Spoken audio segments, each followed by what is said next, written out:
I feel like Spurs are like the Ashley Cole team photo, where they sort of stood at the side of the Big Five, clutching their 2008 League Cup and just hoping nobody notices. Yes, we are one of the big boys. What have you won, sir? Nothing.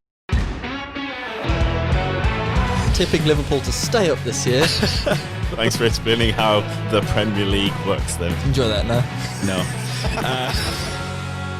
Hello and welcome to the latest episode of the Football Times podcast with myself, RadioTimes.com sport editor Michael Potts, and I'm joined once again in the virtual... I should sound more enthusiastic about that. I'm joined in the virtual studio by Mr. Jake Wilson of BBC Match of the Day magazine, who is doing an interesting boxing dance around his room. How are you doing? I'm excited for this one. I am here. We're back. Premier League's good. Champions League's amazing. Oh, what a great time to be a football fan. What was how did Wolves do in the Europa League this week? Don't play me like that. I've been queuing that one up for a while. That was painful. Sorry. Ruben Vinagre won in the Champions League there. So yay! Go Ruben. Ruben. Moving swiftly on.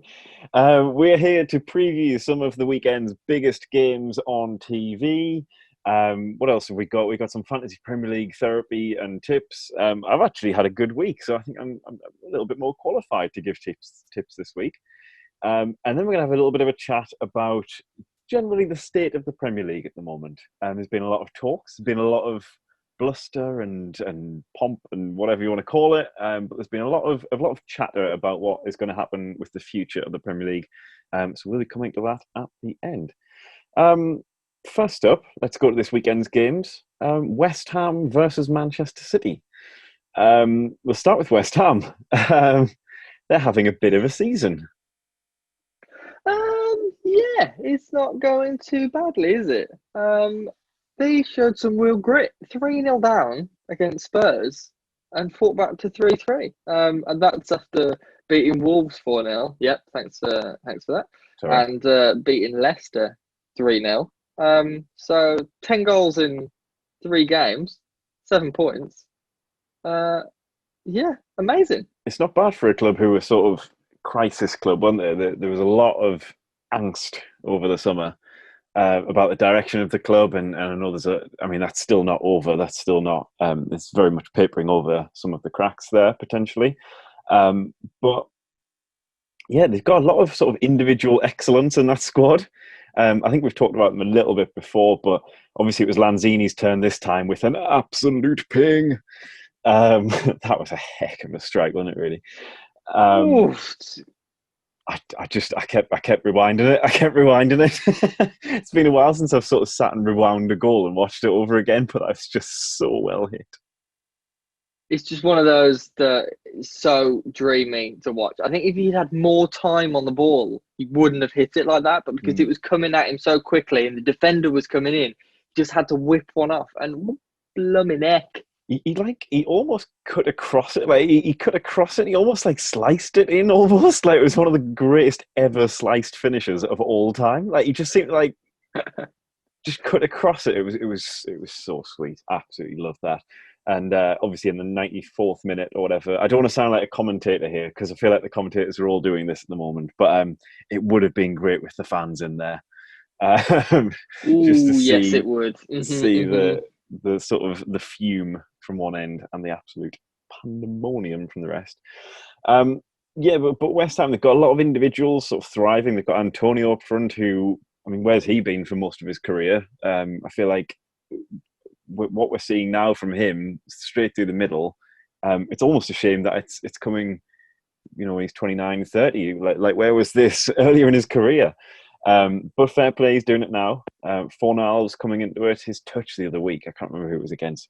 What a touch. I think it was against Leicester, wasn't it? Incredible touch. And Jared Bourne coming into it. So they have a lot of players there who are match winners and who are goal scorers, which is a very nice thing to have. Definitely. Those three, like you shouted out, all really stepping up. Antonio, like you said, just looks made to be a Premier League forward. The pace and power. That is what you need as a Premier League forward now. I'd like to give shout outs as well, though, to the two Slavia Prague boys, Souček and Kufal. I think they've both been great additions. I know Kufal's only just stepped into the team, but he looked really good against Spurs, to be fair. And yeah, like off the bench, they've got the match winners, like you said, Yarmolenko coming on doing a job, Lanzini coming on making an impact. When you see players like Mark Noble potentially not being able to get into the bench, let alone the starting 11, that's a really good sign. Seeing as he hasn't really dropped off, I think the rest of the team are stepping up in a really positive way. And then they've obviously still got Ben Rama to come. I feel like if they need any more flair, are you looking forward to that? Love Ben Rama. He absolutely made balls of Championship defenders last season. Some of the touches that he does, little nutmegs, and then whipping it into the corner. That boy is special. I'm very sad Wolves didn't take a more serious look, but the money was significant by the sounds at the end. And I don't want to be that boring guy here, but I still think for all of these sort of flashy talents, I want to call them flashy talents, outstanding individual technical flary players. Still think having Rice, and I know you mentioned Souček there in the middle, to just kind of hold things together. I mean they were completely overrun at the start of the Spurs game, and there's obviously still problems there. I'm not going to say that they were excellent in that game, because they weren't for large parts of it, or at least the start of it. But I think building a team around those in the middle is a good place to start. Obviously, if Mark Noble's in there as well, or can sort of step in for one of them if needs be. But I think they're both very different players to Mark Noble, and they're both they're a good core to build around. And I think West Ham have maybe lacked that sort of core. I think they've had that sort of a lot of flashy talents for a while now. But the reason that they're actually coming good now is because they have a platform to sort of build on. So yeah, definitely. And Souček's kind of box to box as well. Like he's such a threat going forward. I think that probably is quite a good partnership for them to try for a while. Yeah. Absolutely. And we're moving on to Man City now, who are their opponents this weekend. We chatted a bit about City, so we won't dwell too long on them. But they're such a mixed bag at the moment. I can't get a real sort of read on what we can expect from them. I mean, they're not as explosive as in previous seasons, as in that they haven't really sort of bashed teams from pillar to post. But they have won 3 of the last 4, and they've missed Aguero, and now he's back. I mean, the day will come when Aguero doesn't bounce back from an injury problem. That could be any injury. He might not bounce back from this one, but you would still. It's hard to write him off, really, isn't it? I mean, Aguero's just probably, after Thierry Henry, the next best player in Premier League history. Oh, definitely. You look at players like Messi and Ronaldo, and it seems like every other game they break another record. And Aguero's kind of like that for the Premier League. Like against Porto, he scored his 40th Champions League goal. That is a lot of Champions League goals. And he is just that player that just, like we've said, he's got his injury problems, but every time he comes back, he scores for fun. And I think City have really missed that of late. Other players have had to step up and take different responsibilities on their shoulders. Now, Sterling and Mahrez can get back out wide, causing havoc. And Aguero can be there to tap some in, score a few penalties, win some games, basically, because that's what he is. He's a match winner. And you can't have enough of them in your team. Absolutely. And obviously, KDB, you've mentioned there a few players who may need to step up, especially now that KDB looks like he's out for a little while, or a few games at least. You think Bernardo needs to step up that little bit? I know he's put in some good performances, but we need him more. And Phil Foden, obviously, as well.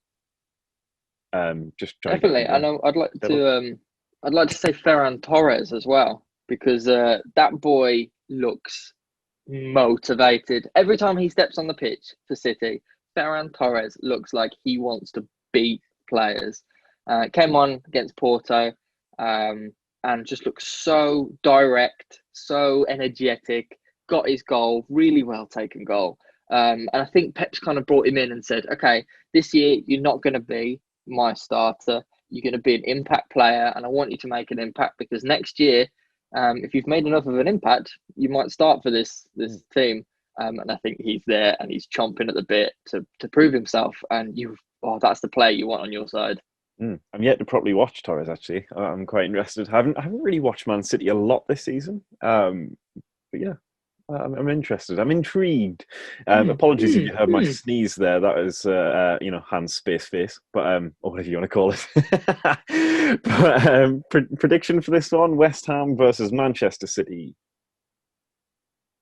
Oh, in the past, you'd have given it 6-0 City, wouldn't you? But I think this is going to be a lot closer. I think West Ham have got something here, but can't look past City with Aguero 2-1. I think I'm going to agree with you with that one. 2-1, nice and boring. And that is on Saturday lunchtime kickoff. It's a 12:30 kickoff on BT Sport 1.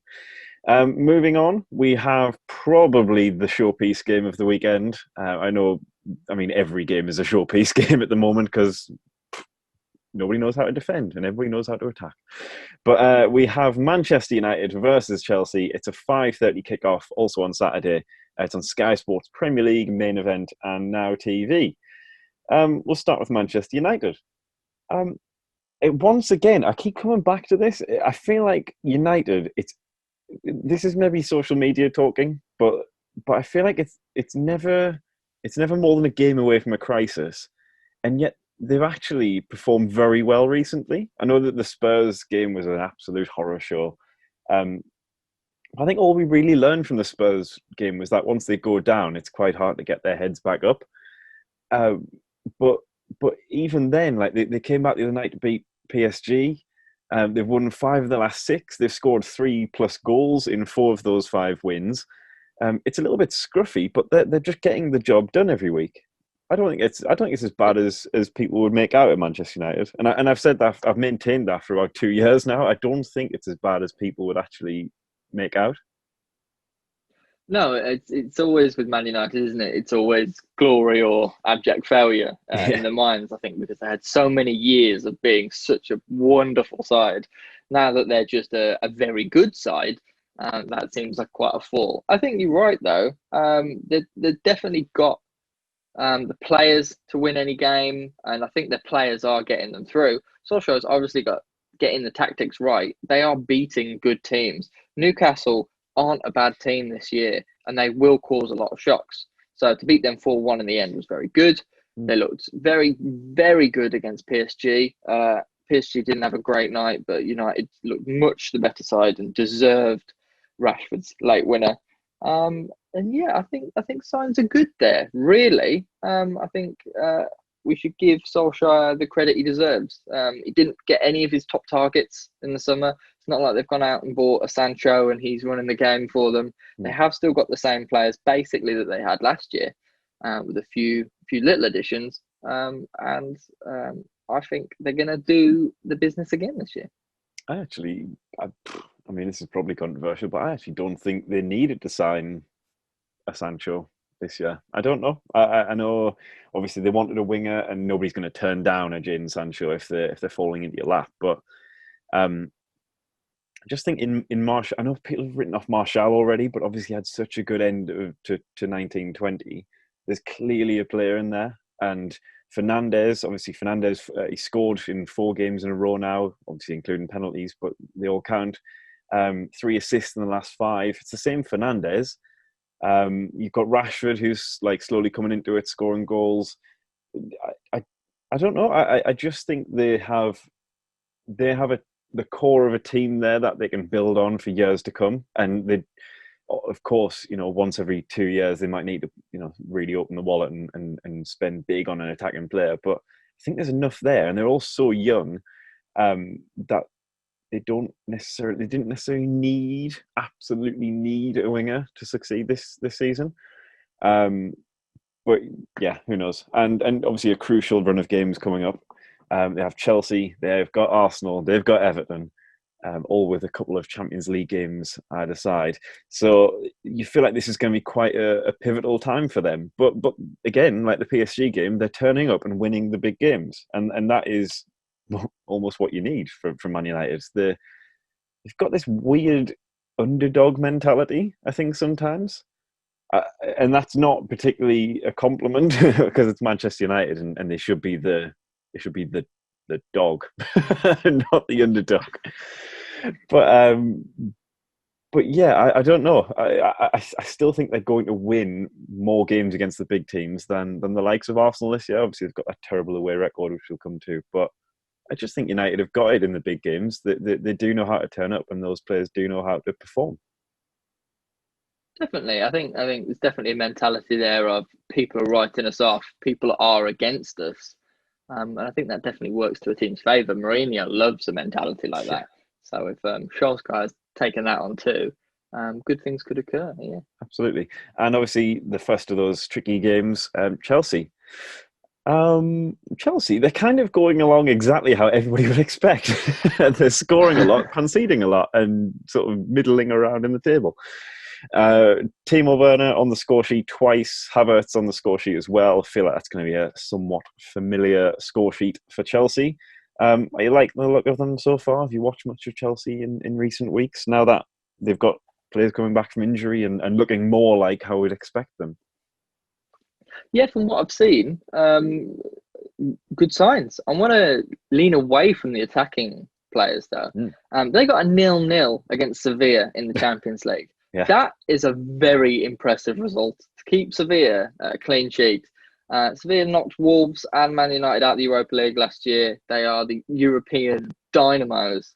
And Chelsea to keep them to a clean sheet. Mendy was back in goal, and I think he looks really good. Some people have been a bit divisive on him. I think he looks class. There was one moment in the game where the ball deflected off a defender. He was completely wrong-footed going across goal.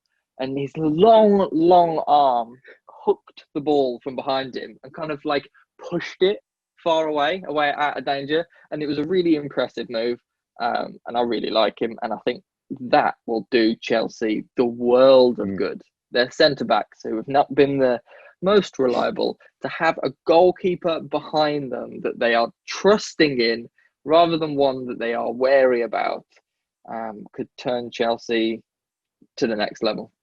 Sincere thanks for your actions there. I know nobody else will ever see that, but I just watched Jake perform the Edouard Mendy save there, and I was basically in the stadium. So thanks. Oh, it was me. It was me at 5-a-side on Tuesday night. It's exactly what I did. The scores were 9-9. Ball came in, hooked it away, pushed it away. But yeah, it's more vigorous. Me and Mendy, just the same. Vigorous arm waving. I think and also when that all goes wrong, when Mendy becomes public enemy number one, they've got Petr Cech in the Premier League squad. What the heck? 2020 is 2020, man. Petr Cech is in the Chelsea in case squad. Of emergency. Break Cech. So if they got break Cech, in case of emergency, just punch Petr Cech. So they've got Kepa, Mendy, Caballero, and Cech in their squad. I think so. It's a lot of keepers. Jobs for the boys. This is it. Like Wolves' Premier League squad, you can have 25 members in it. We've only got 18. So I think people have just got more space because they've got so much young talent in there, and they were like, "Well, he can still do a job if all dinner hits the ceiling. We can bring Petr back." He's taking up the new fourth goalkeeper role, which is going to be the next big thing in football innovation. Just one quick note before we move on, but on Thiago Silva. So I was reading some quotes from Lampard, and I am perplexed, mildly perplexed.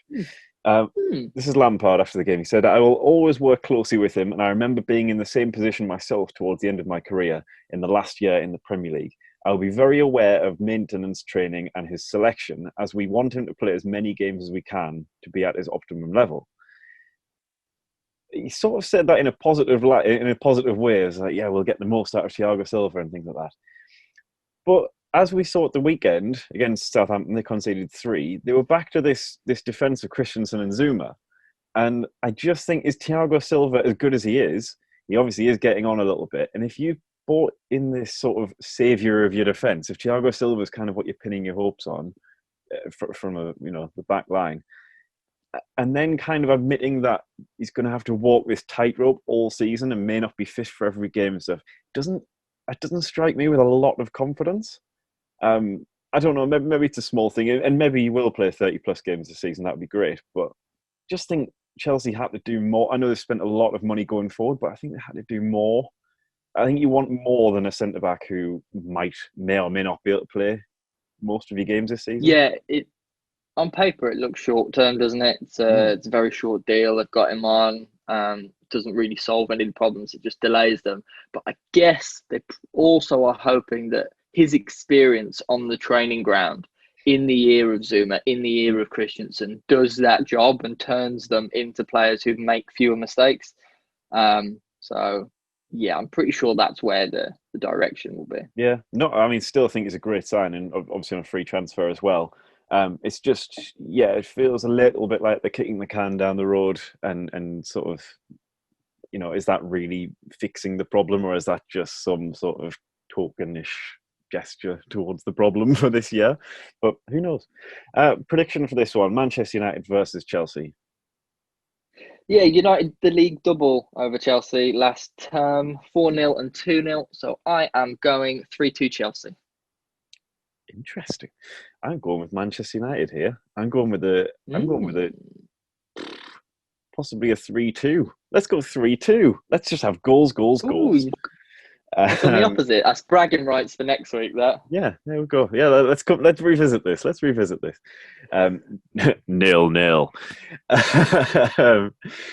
Moving swiftly on to Arsenal versus Leicester. This is our last little match preview for this pod. This is also on Saturday. It's a 7:15 kickoff. It's on Sky Sports box office. Boo. But it's on Sky Sports box office. 7:15 kickoff. Arsenal. Again, we chatted about them last week, so we'll not dwell too much. But I'm sort of still yet to be fully convinced by Arsenal. I think you can innovate however you like, and Arteta's clearly full of ideas. You can make it look pretty, keep the scorelines fairly handsome like they did against Man City. But they still come away with 0 points. And I think that is obviously, I think number one, it's about points. It's about, this is where a lot of people disagree with me, but I think it's about substance over style. And I think Arteta at the moment is maybe a little bit more style over substance. That's not writing him off. I really like him. I really like the direction Arsenal are going in. Just don't think they're quite the finished product many people would suggest they are. Yeah, they're definitely going through something at the minute. But I think we should remember they've only lost to City and Liverpool this year. Also true. So it's not like they've been hammered by Brighton, which is a thing that has happened several times in the past. So I think we should take the positives. The big negative that worries me for Arsenal, and one that's been kind of talked about on the internet quite a lot of late, is Aubameyang's goal drought. So after 5 games, Aubameyang is averaging 1.2 shots per 90 minutes. And in those 90 minutes, his XG is 0.07. Oof, so that is such a fall from last year. What is about Arsenal players who sign new contracts and then just sort of stop? It's interesting, isn't it? Yeah, that's bizarre. But I mean, it's Aubameyang. This is the confusing thing, is that he was playing on that left side the end of last year and still scoring the goals, still banging them in. And now you just wonder, nothing's really changed that dramatically between last season and this. And like you're saying there, it's just not, the chances aren't falling to him. It's something that Arteta has to look at. And again, if you get Aubameyang scoring, then you turn these stylish performances or innovative performances into goals, into wins. Sorry. The stat I was looking at, which I forgot to mention there, was the one that I've seen again bandied around the internet. But Arsenal have won none of their last 29 away games against the top 6. Now that's a stat. Their last victory away to one of the top 6 in the Premier League was Manchester City in 2015. Surely that's got to change without fans now. Surely that'll And I think players like Aubameyang, like you're saying there, I think the two need to merge here. I think Aubameyang feels like the solution a little bit because he can play very direct and you can just hit that ball over the top, almost Vardy-esque, like a little Leicester ball over the top, and Aubameyang will chase it, will cut in from the left, and I don't know, maybe some more simple goals are needed here.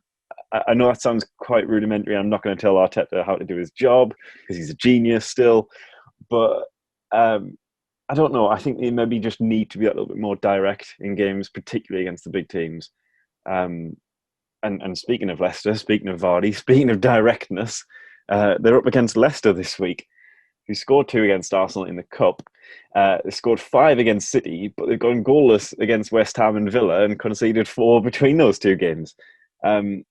Another team very difficult to read. Yeah, I feel like I should take some of the blame on this one, to be honest, mate, because ever since I brought Castagna into my FPL team, Leicester have gone to pot. Yeah, losing to West Ham and Villa, conceding 4, scoring none. I can only apologise because I must have done something to Timothy, jinxed him, because they those results are not good. I think it does come down to being without Vardy, because obviously he's been injured. Son Yuchu's also out. So two big players for them. They obviously have the attacking talent, but without Vardy on the pitch, they do look a different prospect. Iheanacho, as decent as he is not Jamie Vardy, and that's not a slight on the guy. Yeah. It's hard to be. So I think they really struggled without Vardy and without Son Yuchu. That might be a dangerous prospect too. Navigate. Yeah, I think I'm not totally convinced by, if you're looking at sort of Perez, Iheanacho, Barnes. I think Perez is one of those players, isn't he, who will score 5 in 2 games and then you'll not see him for a while. I genuinely haven't seen him this season. I've watched Leicester a couple of times, just barely seen him actually have a significant impact on a game. Iheanacho, similar, like you say, not a slight on him, but he's not Jamie Vardy. And Barnes is a tremendous player, but I don't think he's maybe got the same all-round contribution as somebody like Grealish has, where Grealish is sort of stuck into every move. I think Barnes maybe doesn't quite have that impact on the team, which again that's no shame on him because I think he's a class player. I just think they need more than him to carry that attack. So it'll be interesting to see while they have these injuries, whether they can overcome. Starting with Arsenal versus Leicester, prediction. Yeah, so both teams are Europa League action this midweek. Arsenal are away in Vienna, and Leicester are playing the 3rd place in last year's Ukrainian league. So that could play an impact on some weary legs. So I'm going 2-2. Interesting. Oh, we're going for another bit of a goal hole this week, aren't we? I'm going to bring us slightly back down to earth with a narrow 1-0 Arsenal win. I think they're going to grind it out, and let's say Aubameyang. Let's back Aubameyang to get back on that score sheet based on absolutely nothing. Moving on to Fantasy Premier League, I've had a pretty decent week. And that's the first time I can say that this season. Now he brings it up. Now he's all happy. I've got a little smile on my face now, haven't I? Woohoo! Not a little smile, Michael. That is a beaming grin. It's a grin. I have 72 points, and let me just take you through my team here, Jake Wilson. So I've got goals or assists from Jimenez, Ings, Calvert-Lewin, Salah, captain, Rodriguez, Foden, Son. All of them goals or assists. Connor Cody and Nelson Semedo, both clean sheets. And then Trent Alexander-Arnold and McCarthy of Southampton, not really doing much for me at the back. But I've pretty much, that entire front 7 has a goal or assist this week, and I'm very happy with that. I'm very pleased. That's a very, very decent lineup. So congratulations. I'm going to give you a tiny round of applause, but only a tiny one. Thanks. And yet, I think I fell down my fantasy league this week because everybody else has Harry Kane. That's the one. That's the call. Have you got him? This week, I'm sorry, Raul, mate. I love you, Woo. but Raul is gone. Kane is in. Their next couple of fixtures, it's a big, brave choice not to have Harold. Harold Kane. Harold Edward Kane, yes. Yeah, he feels like the can you go without him player. I've changed my tack slightly this year because I usually try and get like a really top tier striker and a top tier midfielder. This year I've kind of spread it out a bit. So like Jimenez, Ings, DCL, Salah, Rodriguez, Son. So they're all very good, solid. They're going to pick up goals on the regular. It's just whether they're going to be as explosive as Kane. And at the moment, Kane is explosive in terms of assists, in terms of goals. I'm risking it one more week. It's Burnley they've got next, isn't it, as well? Ooh. But yeah, away as well. And people are playing away at the minute. So yeah, I'm going to risk it one more week purely because I don't know how to possibly take him out and all my players are in form. But I think my move for next week could be Alexander-Arnold out. I think he's still a great player. I just don't think he's 2.5 million. You get an Aston Villa defender for 2.5 million less, and they're looking rock solid at the back, or more solid. And then basically take out probably Danny Ings and put Kane in for Ings, maybe. I just love Jimenez. I mean, you've betrayed that man. I have, and I think the funny thing is with Jimenez, he's a player that will score every game. It seems like Wolves score, flip a coin, it's probably Jimenez. But he isn't one of those players that gets like a glut of goals in a game. Yeah. He isn't the one where like Danny Ings, you could easily see Ings getting 2 or 3 in a game, where Jimenez will more likely get 1. Wolves will win 2-0. Neto will score another one out of nothing. And we'll win that way. So I think like I've gone Kane and Calvert-Lewin up top because even though they might not score every game, when they do score, it seems to be in greater numbers. I think that works well. Even though I'm leaving my captain alone this season, leaving it on Salah, you can just have it unless you're playing one of the big boys. Yeah. I think that's a fair shot. That's quite good. I've seen a few people sort of experiment with that, just sort of giving the captaincy to one player, and then if he gets 250 points, 230 points, then you've instantly, I mean, that's a quarter of your season's points nearly from one player. Let us know how that goes. I'm interested. Fingers crossed, eh? Yeah. Have you got any tips for us this week? Yeah, my big shout out is a defender to put on your bench. 4.1 million. He's got form of 7, 12 points and 9 points in his last 2 games. His next 2 games as a centre-back are Crystal Palace and Newcastle. His name is Max Kilman. He plays for Wolverhampton Wanderers, ex-futsal legend. And, was he great the other night? Yeah, I watched that the other night. He was very good, wasn't he? But what is I didn't understand the futsal stuff. Can you brief explanation of the futsal? So a couple of years ago, he was playing for Maidstone United, but also playing really high level futsal. Wow. That was his football experience. We took him from Maidstone, and now he's starting back-to-back Premier League games, keeping clean sheets, getting assists, and just looking completely suited to Premier League football. The worry is with him that with Martial coming back in or Ryan Nouri maybe becoming available on the left, that he might drop back onto the bench. But at 4.1, you're not really losing anything with him anyway. He's not the sort of player that's going to be coming off the bench very often for Wolves. So even if you put him into the side and he doesn't play, he'll just drop back to your bench anyway. So you won't lose anything on that front. That's a very good shout. So if you want a Wolves defender, but you can't afford a Semedo, Maxi boy might be the way.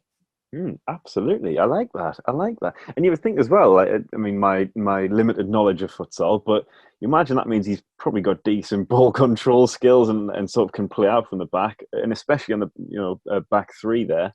If Cody sits, he can sort of roam a little bit. He can move with it. He can move forward. The defense can shift behind him, and that's quite a nice, I don't know, string to your bow, isn't it? Unique. Definitely. Cody was saying this after the It Leeds was game. He fantastic. was raving about it. That interview was Great interview. fantastic. Yeah. Cody is one of the best interviews in football. I interviewed him once, and he was a delight.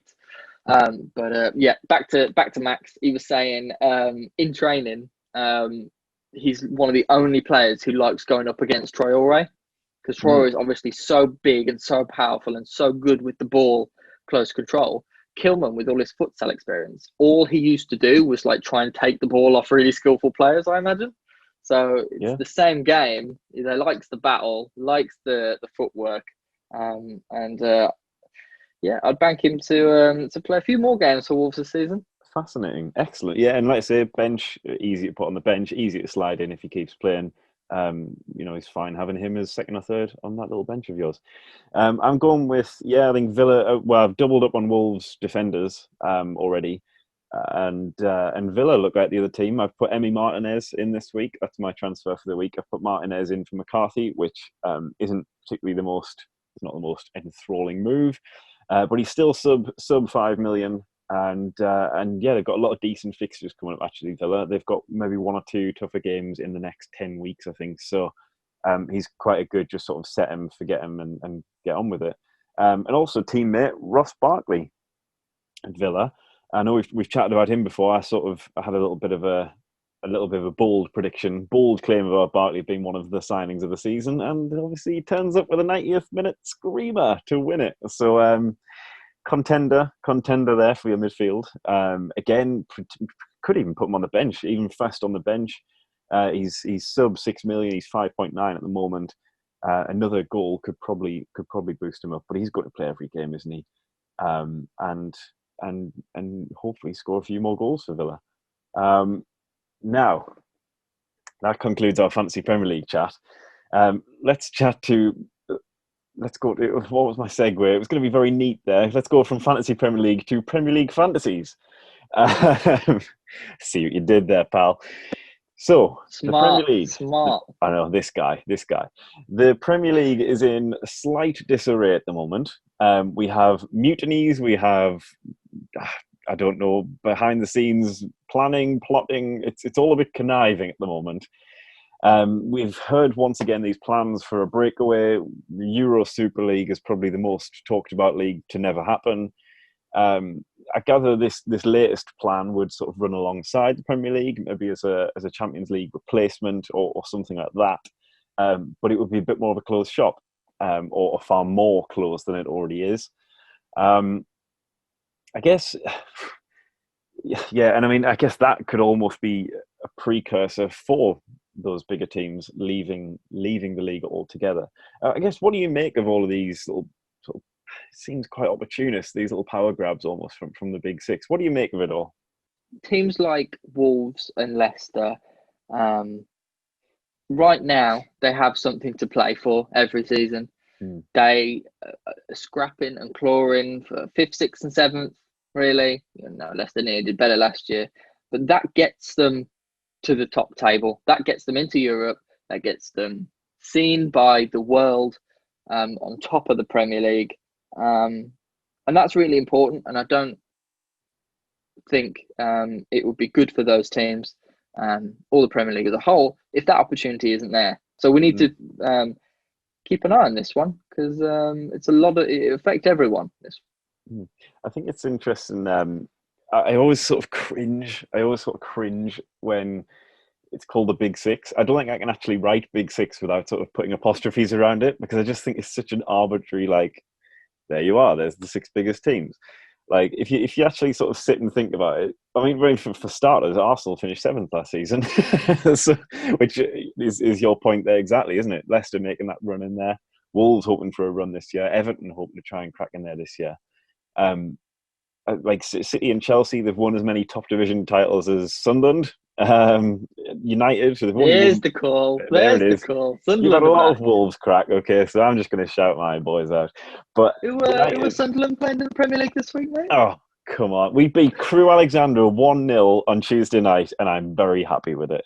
So That's a result there. That's a result. Crew are not bad. Yeah. Can I just shout out as well? We're the only team in out of the 92 to not concede from open play yet in the season.